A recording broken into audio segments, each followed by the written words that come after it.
Chris wakes up, startled, sitting straight up in his bed, horrified as screams ring through the walls.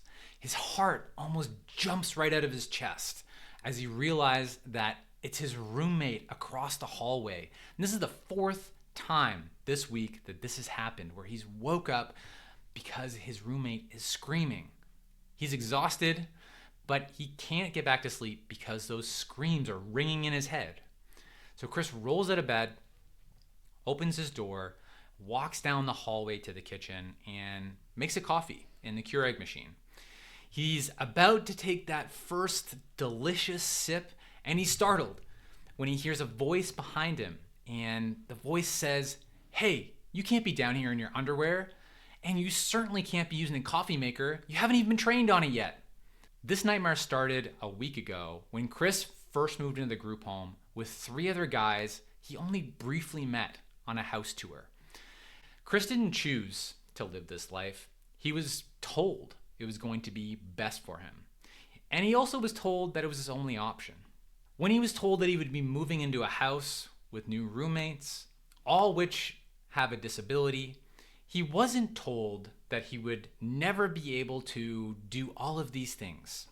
He was never told that he wouldn't be able to choose who he wanted to live with. He wouldn't be able to choose who entered or didn't enter his house through the front door. He wasn't told that he wasn't going to be able to choose what he wanted to eat and when he wanted to eat. He wasn't told that he wasn't going to be able to choose if he could go for a walk around the block without being supervised. He wasn't told that he wasn't going to be able to go out with his friends when and where he wanted to. He wasn't told that he was going to have to abide by quiet hours and when they were. And he definitely didn't choose to lose 2 hours of sleep for the 4th time in a week. He also didn't choose that he couldn't make himself a coffee in the morning any longer like he always had.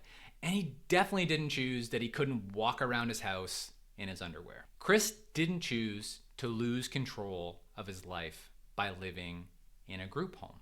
But this was the only option that was presented to Chris. Let's be honest. You would not make a choice for yourself to be living in this environment either. There's better. You have other options. So a group home is not the best place for people with developmental disabilities to live. Your loved one deserves better. And here's the good thing. There's alternatives. And those alternatives are becoming more prevalent. Yes, it's going to take some more work to explore those alternatives and to potentially implement those alternatives.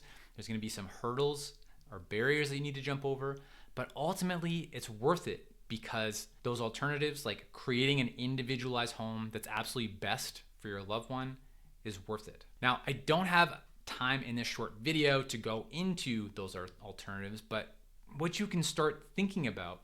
Now you might be asking, well, what are the alternatives to a group home for a person that has a developmental disability or autism? Well, what are all the options that are available for people to live? There's lots of them. When we think about it, for many people, their first home is moving out of home and living their parents' home, right? And living in an apartment, renting an apartment, right? And that's a great place to start to explore, well, what would that individualized home of, renting an apartment look like for our loved one? Who might they want to or choose to live with, right? And maybe what would it look like to have a neurotypical roommate? So this is what I mean by starting to explore all of the other alternatives of what's possible for people and people with developmental disabilities to be living in ordinary community. So hopefully that gets you started on thinking about, well, what are the possibilities for that individualized home, and started to think about the alternatives. And I encourage you to continue to think about that. To help you with this, what I invite you to do is scroll down and click on the link to download the Life Planning 101 guide.